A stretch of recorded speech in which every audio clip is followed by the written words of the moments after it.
Greetings everyone, DM Jared here from Nothing Ventured, Nothing Aim. And have you been wanting to get into Pathfinder 2nd Edition? Wanted to watch a quick video on how to build a character from level 1? Well, the Nothing Ventured, Nothing Gamed crew is currently going to be running a YouTube series on Abomination Vault, which takes place in Otari, Pathfinder 2nd Edition's newest hub town. Stick around as we dive into building my character that I'm going to get to play, as our rules arbiter Steve will be taking over my normal eternal GM role. So please stick around and watch me build my character starting at level 1.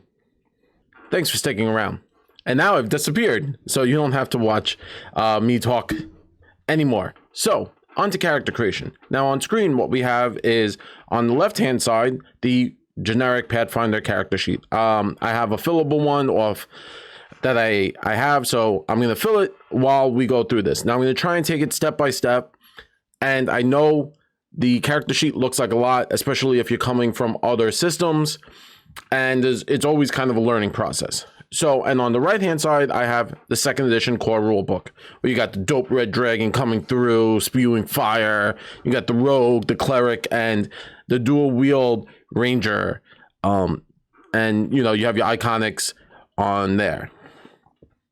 And you know, you gotta watch out for that dragon horde. So, first things first, I plugged in my player name, DM Jared, because that is who I am. And your character name, I haven't really decided on a character name. Like I said, I'm going for this over-the-top, boisterous, very strong character. Now, as I said before, I've talked to my co-players, and we're not going into this blind. I'm not, I know we have a swashbuckler, who's also a rogue. I know we have a champion who's going, I think, paladin. I'm not 100% sure. And we have a sprite wizard, because the new ancestry guide is out that has a lot of new ancestries, and sprite is an option, and they chose sprite. They want to be tiny. Like I said, my character concept comes from like the childhood cartoons of the 90s and 80s. So He-Man, She-Ra, you know, Hulk Hogan, Macho Man Randy Savage, and a very obscure one, Norman from Mighty Max. So that's an obscure cartoon. You know, Raphael from Teenage Mutant Ninja Turtles. So that's where my concept is. I have all these really cool characters, and they're very loud and aggressive. So that's where I'm taking this. And I'm going to take, my class is going to be the Oracle. Now, that is not in the Pathfinder 2nd edition core rulebook. That is actually in this book, the Advanced Player's Guide. So again, you have your new iconics on the cover. There's really cool sea serpent. They're fighting in water. That's super dangerous. I wouldn't want to fight on a boat against a giant sea serpent. So like I said, very boisterous characters, but I'm choosing Oracle, and that seems a little weird, right? Like, wouldn't I choose fighter or martial, maybe a barbarian, something like that? But for me, Oracle made sense. We didn't really have a healer of sorts, and I'm going to take that role. I'm going to take on the role of a healer with quotation marks around that. So where do we start? Well, we have to start with Ancestries and Heritages. So let me flip back to the core rulebook, bloop, and it's back on your screen. Now, on Ancestries, we have dwarf, elf, gnome, goblin, halfling, human, and so many more have come out. Orc, you know, a large number. I actually played around with making an orc, but it turns out we have an eclectic group. So we have a Tengu, a sprite, like I mentioned, and a geniekin, I believe, the water genie type. I can't pronounce it, so I'm going to try and avoid it. So I am going to be just very generic, and I'm going to take on human. Now, human gets the back burner on a lot of people because you have all these really cool ancestries and heritages, and why wouldn't I play a dwarf and this, that, and the other thing? Firstly, humans have no negative. So goblin has wisdom, elf has constitution, and so forth. Human has no negatives. Secondly, I can choose my ability boost, which is super important because I want to bump my strength and my charisma, but we'll get into that. So I'm going to choose human. So over here on my character sheet where it says ancestry, I'm just going to type in human. Next up, we're going to choose the background. So I grabbed it off there. I'm taking my background from the Abomination Vault's player's guide. The reason I'm doing this is a lot of times in these player guides, they will give backgrounds that have to do specifically with the campaign you are choosing. Now, normally I would just choose a background from the numerous backgrounds that Paizo has given us. On this one, I'm going to take a background. So a background that has to do with the campaign. Just makes it easier for my DM to include my character somehow. So let's go over and look at the background I'm going to choose. This player's guide is completely free off of Paizo, so pick it up if you're going to plan on playing Abomination Vault or any one of the multiple different adventure paths that they have. So the background I'm going to take is the Fog Fen Tale Teller. Basically, I know there's stuff in the swamps, and I'm trying to convince people. They don't believe me, so I'm just going to have to go out there and drag a monster and drop it on their doorstep for these people to believe what I've seen. And it has to do with that concept of me doing something so epic, like Beowulf, something so epic and worthy of the gods' recognition. So I'm assuming dragging a monster, a sea monster onto land and, telling people about it and having my epic told is worthy of the gods. So where it says background, you just put in background. Super easy. We'll get into the harder stuff real soon. And by harder, trust me, it's not that hard. I'm going to go down to class. And again, I'm doing Oracle. Next up is we go to our size. And there's this little cool drop down. I put medium. My alignment, I'm going to go because they're kind of very much about themselves, but they're not evil. So I'm going to take neutral good. My deity, as an oracle, I kind of a channel for multiple deities and multiple different things. So I'm just gonna put down, that's a personal thing, and I'm not 100% sure. It might be Kalen, it might be Gorham, it could be Coles. So it could be a number of different gods that kind of give me the power of my oracle. So I'm not going to fill anything out there. Maybe as per the story, maybe I'll run into a god that decides to be, that I will take up their mantle and fight for them. I'm not a paladin. We got one of those. And lastly, where it says traits, this is just human. It might sometimes say like dwarf humanoid or a elf humanoid or something like that. That just comes, it's a keyword that conveys additional elements about a little bit more. Like certain spells might just say, or certain abilities might say they do more damage against, or it can only be done against goblinoids, right? Like that might be a goblinoid trait, stuff like that. So your trait is usually your ancestry. Now it says Ancestry and Heritage. That's important. You always want to choose a heritage. My heritage is going to be, again, very generic. So to figure out what heritage that is going to be, let's pop back over to the core rule book and see what's going on there. So we're back at the core rule book. As you can see, I've scrolled all the way down to human, and we have all the important things on the right hand side of this in this little box right here. And you see where it says trait, it says human, humanoid. If I was gnome, it would say gnome, humanoid, such as that. Language is common, and I get an additional language equal to 1 plus my intelligence modifier if positive. I do not know, I highly doubt you start to lose languages. You just always know common.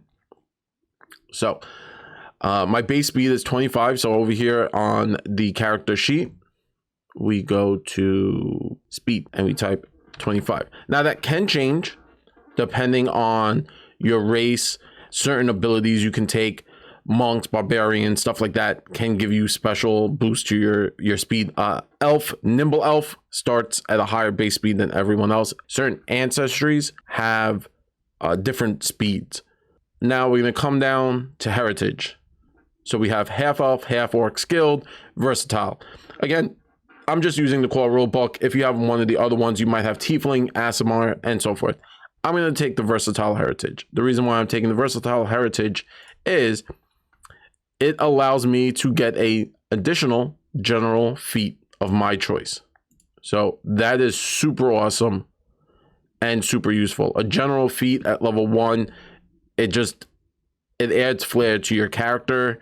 I could take battle medicine. I could take a lot of different abilities. So with this one, I'm just going to have that there as a quick option. Now over here on the character sheet, you scroll down to Ancestry and Heritage. So heritage right here.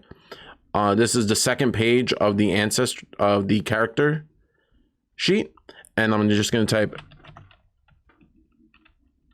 versatile,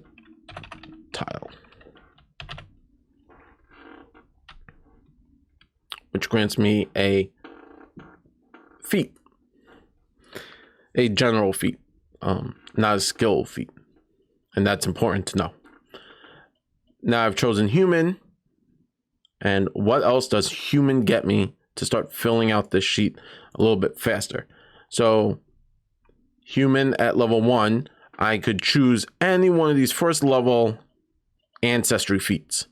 And the one I'm going to take is, because I can't get enough of it, I'm going to take general training. General training allows me to get a first level general feat. So a skill feat or just a general feat, which is super awesome. So I'm going to take general training.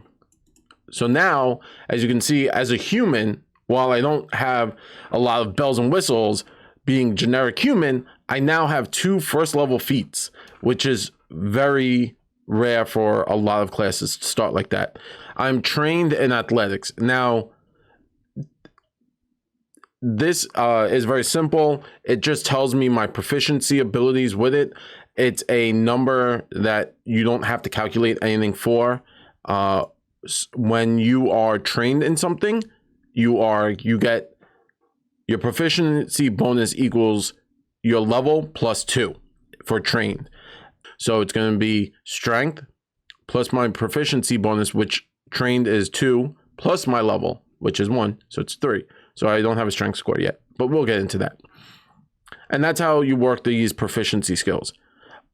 As you progress in the game, they will go up and you'll have choice to either move them up. And as you can see, they start to gradually get stronger as you do.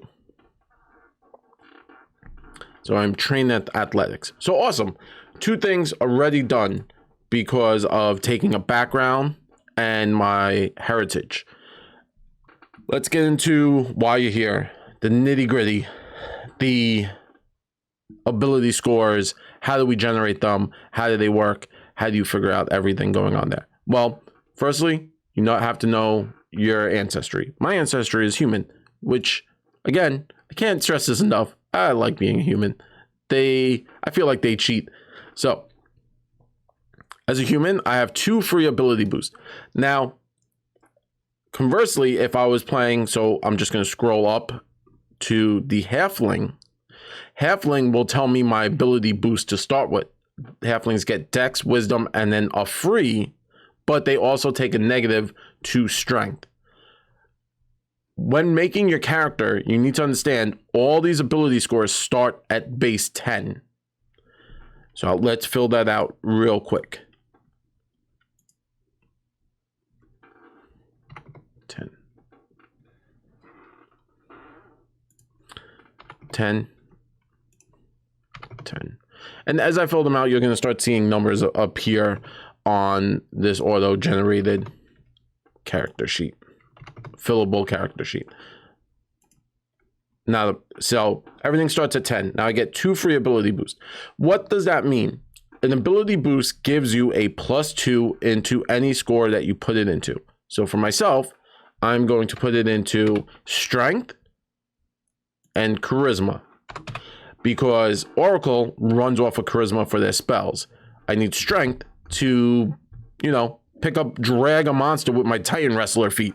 I gotta wrestle these Titans. So I need that. Cool. Then from there, well, how else do I generate? I've gotten 2. The next step is you have to look at, again, your backgrounds. Your backgrounds will give you an bloop. It will tell you where you get ability boost. Choose 2 ability boosts. One must be strength or charisma, and one is a free ability boost. Now, the cool thing with this is I could choose strength, and then the free ability boost, I can still choose charisma. And wouldn't you guess it, I am going to choose strength and charisma because I'm basic like that. So remember, it's still a +2 to that ability boost. So that becomes a 14. And that becomes a 14.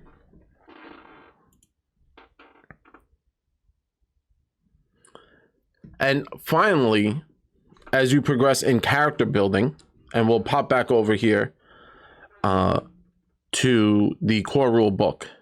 So in the between page 24 and 32, they kind of build up a character and tell you the different steps you go through. For this, we just need to know how many more ability boosts do we get. So after you've gotten your 2, or the number you get from your ancestry. So for us, it was 2 free, so strength and charisma. Then I got 2 more from my background, again, strength and charisma. You're then given 4 free boosts to choose wherever to place. The thing with those 4 is they can never be in the same spot as you've already placed 1 from the 4 free. So if I put 1 in strength, I cannot keep putting multiple ones in strength. Don't do it. So let's choose the 4. So I'm going to choose strength, and that gets me to 16. I'm going to choose dexterity, which gets me to 12. So that's 1, 2. I'm going to choose charisma, right? 3. Sorry, that should be a 16. And the last one is going to be wisdom, and that gets it to, sorry, I didn't want, so that gets it to a 12. And now I'm not done. The last step is Oracle. And why do I say Oracle? Well, Oracle gives you, when you choose a class, it gives you a free boost in the ability modifier that the class kind of works from. So for Oracle, it's charisma. For fighters, it would be strength or dexterity. And different classes give you different options. Sometimes you have 2 options. Sometimes you only have 1. So on Oracle, on page 66, you'll see key ability charisma. At first level, your class gives you an ability boost to charisma. So our charisma then bumps all the way up to a 18. 18 is also the max that you can get any score at start at level 1. Now, next step is how much hit points do I have, right? We all need to know hit points. Well, that comes from your class, which is 8 for Oracle. And it does come from your heritage, which is human, and it's an 8. So 8 plus 8 plus, as always, your con modifier, which I have none. And by none, I mean it's a +0. So 8 and 8 is 16. So I'm very much medium with that. So you're going to put your hit points right there where it says hit points, 16. Now, what's all this about fortitude, reflex, and will save? How do I figure out those? Where are those numbers? Where do I see those? Well, that's super easy. Let me give you a hint real quick. The first place you got to look for those to figure out what you're trained or expert. Some classes start out in expert in multiple saving throws. Some start out with one. There are a number of different ways to get those boosts, and those boosts come specifically from, that's right, you guessed it, your class. So let's take a look at that. Right here, when you look at class, you have your initial proficiencies, which we'll get to. And it says saving throws, trained in fortitude for an oracle, trained in reflex for an oracle, and expert in will. What did I say? See, told you. Trained in reflex and trained in fortitude. Now, fortitude bounce off of your con plus your proficiency bonus. So for my will, it's my wisdom modifier is 1. My proficiency bonus, because it's expert, would be a 4 plus my level, which is 1. So gets me a 6. Awesome. Now, there are little boxes next to them that say items. You can find magical items as you progress in the game that might affect the saving throws. Now, I'm trained in perception. So again, trained is 2 plus my level plus wisdom, which gives me a 4.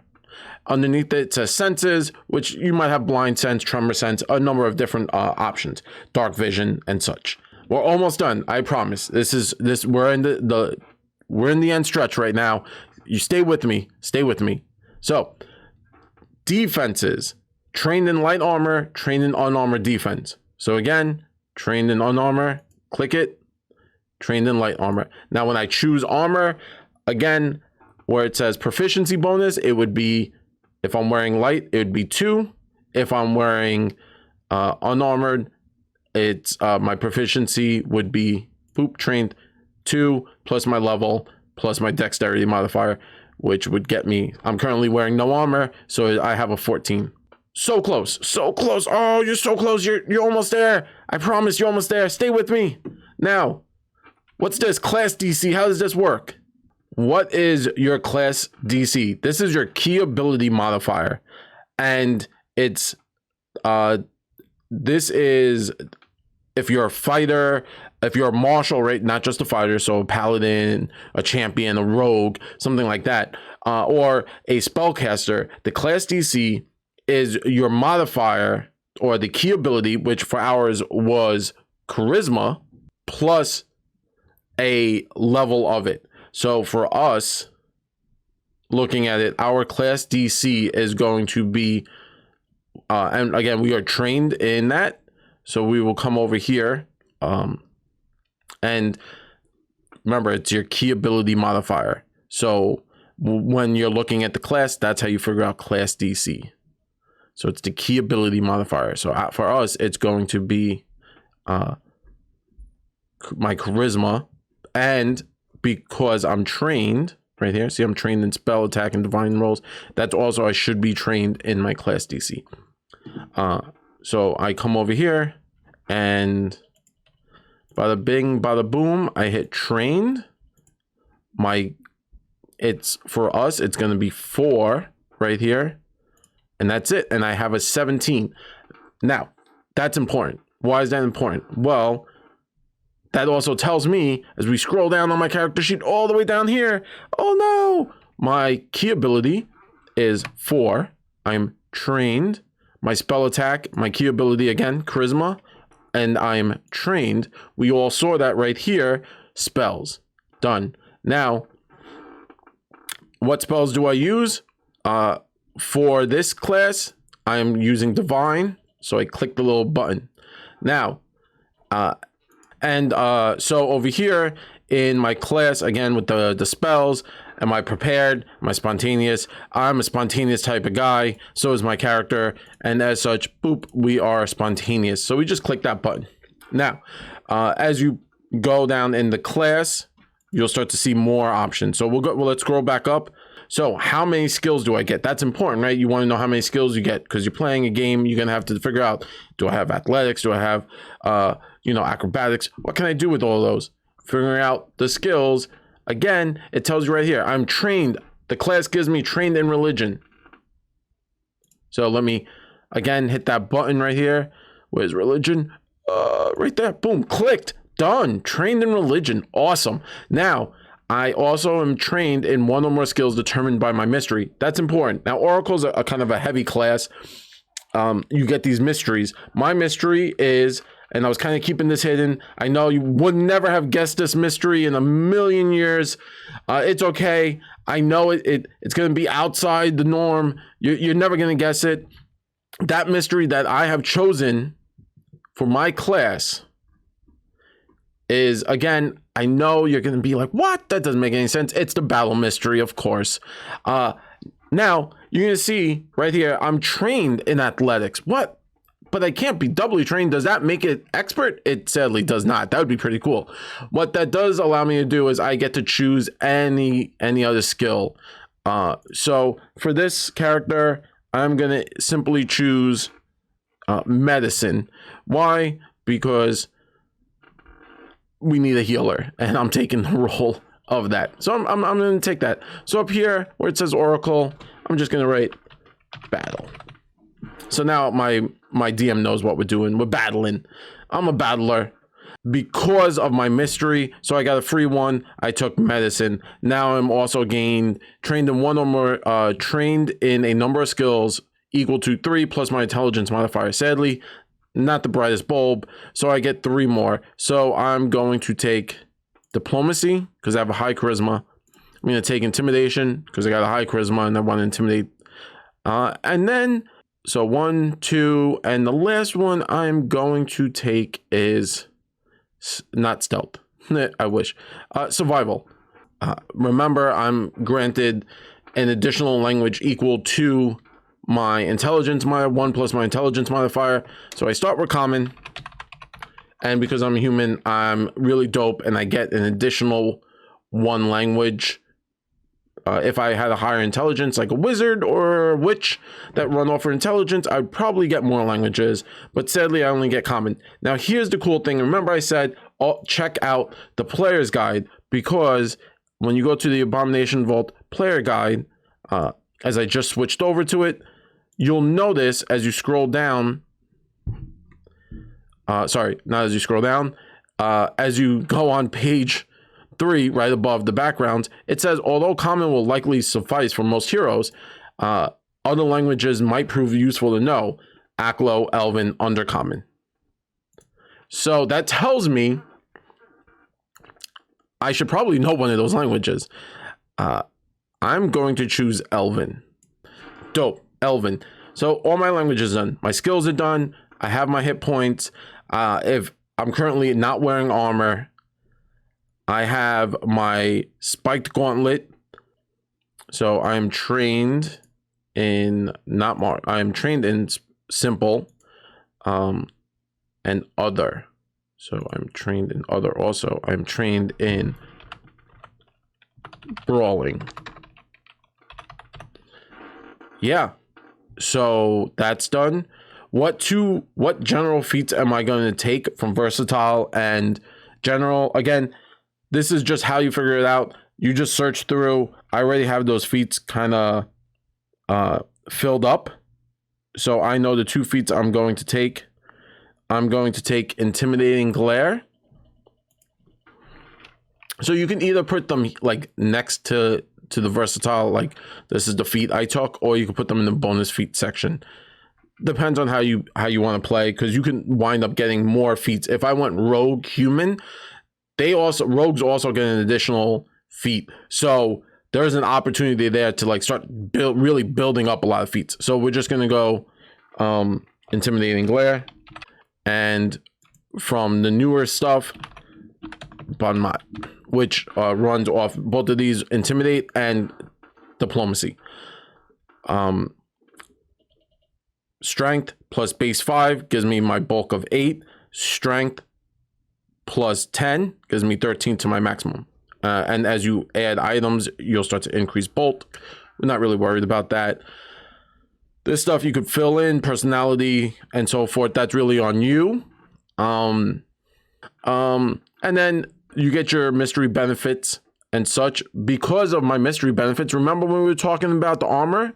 My mystery benefit says, I am no stranger to the trappings of warfare. You are trained in medium and heavy armor. So not only am I trained, I am now trained in every possible armor. Cool beans. I also choose one weapon group that embodies my mystery. You are trained in all the martial weapons of that group. So what that means is I get to choose a weapon type.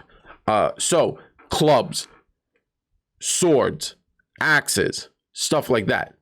This character, they're going to be trained in brawling with their hands because they are a Titan wrestler. They will wrestle the Titans to the ground and beat them into submissions because that's who they are.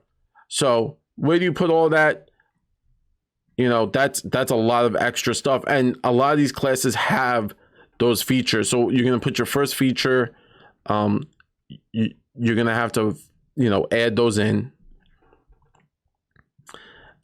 So our first feature is going to be our mystery spells, right?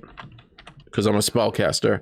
My next feature is going to be which mystery I'm using. So that's the battle mystery.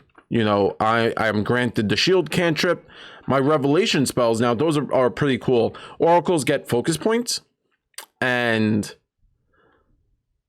how does that work? So that's a little bit on how to run the class, and this is just how to build a class, right? So at first level, you know, you choose your mystery. So I chose my mystery, and my spell repertoire, it comes from, you know, it gives me the chart so I can look at that. I do get a number of focus points right here. You start with a pool of 2 focus points. So I have 2 focus points. So down here on focus, I have 2. And what focus action was that give me? So from my mystery, and excuse all this, the rolling, I have to choose either my domain, might, or zeal. I'm going to choose zeal. I get a revelation spell. My initial one is call to arms, which is a focus point. So that will have to take a focus point to use, and it's a reaction. So R for reaction. The domain ability, the zeal that I took, it gives me weapon surge. So that's again one focus point. And you could find what the domain ability gives you in the player's guide. So that's already in there, and you can find it.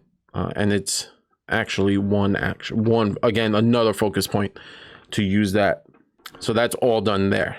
So we're almost done. We got all the big numbers out the way, and at this point, you're like 95% of the way there.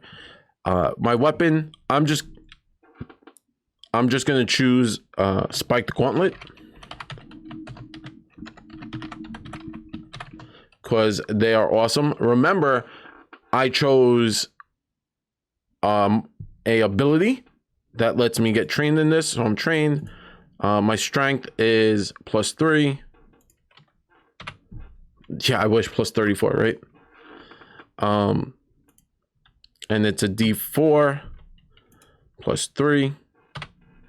It's bludgeoning, and it is agile and freehand, which is important because that allows me to hold other things with it. So I can hold a torch and stuff. Spells and such, we go back to the advanced player's guide because that's where you find out your oracle spells. For myself, if it's wizards, all that stuff is there in the class itself. So we look on this chart. For myself, oracle table 2-3, it tells me I have 5 cantrips.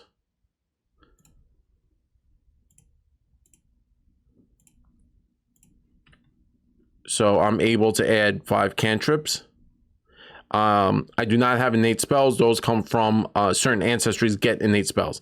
And so cantrip level is 1 because, well, your cantrip level is equal to your level. And I am allowed to cast 2 spells per day. So 2 first level spells. So 2 spell slots per day. You can know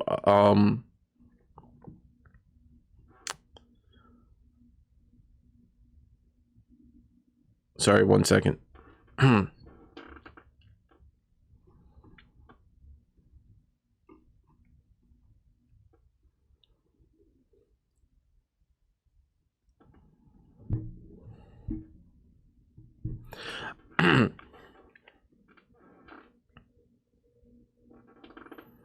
So for Oracle, I know 2 first level spells of my choice at level 1 and 5 cantrips of my choice at level 1. It tells you right here in the spell repertoire.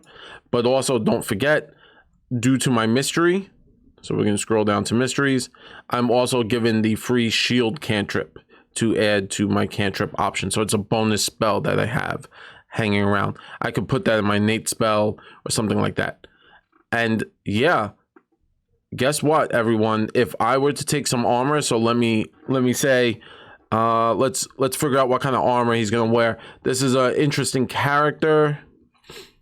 They're very like Herculean, so not like heavy armor. Maybe medium armor would make sense. Not something too heavy, but definitely, yeah, like a medium armor, maybe a breastplate. I could see that being something they would wear.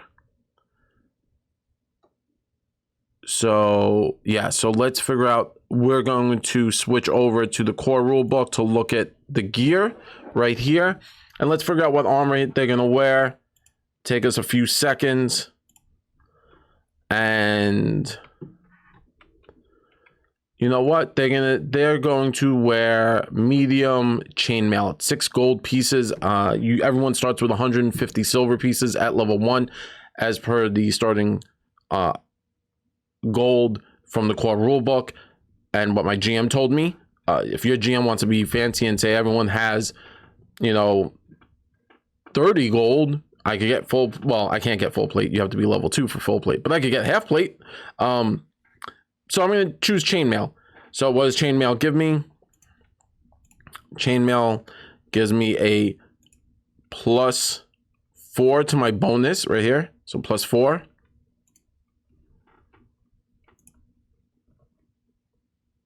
So where it says item, you're going to want to write 4. My dex that I'm allowed, it will tell you my dex cap is +1, sadly. So I now have an AC of 18. As you keep going, the check penalty is a -2, and it's flexible and noisy. So people are going to hear me coming. If my strength was under 16, I would take a -2 specific scores. So like athletics and acrobatics and stuff. So you always want to check the strength penalty. Some of them have, even like light armor is 10. Padded armor, you have to have strength of 10. So double check, if you're playing a small race, you want to do that. I have a speed penalty of 5. So now if I'm wearing that armor, I only have a base speed of 20. And it tells me it's flexible, noisy. Where would I put that? In my scrolling down where it says items worn, I could put right here chainmail, and it's flexible and noisy, which noisy has a negative trait to it, meaning I now take a -2 stealth while wearing it. So hopefully no one wants to stealth around. My bulk, it's 2 bulk. So again, you put 2 here, and it auto corrects into your bulk as 2. Hero point, usually the game says everyone starts with 1. So I'm going to put 1 because I don't think my DM is going to say no. And yeah, the last thing to do is fill out personality, campaign notes, actions, activities, and free actions and reactions. Actions, activities, you could put, if you're a fighter, you might have like shield block. You could put that in here and such. Well, sorry, reactions would be shield block. For me, I would put call to arms as a reaction up here and in the descriptor. But that's how you build a character. It's very fast. It seemed like there was a lot to it, but that's it. I'm done.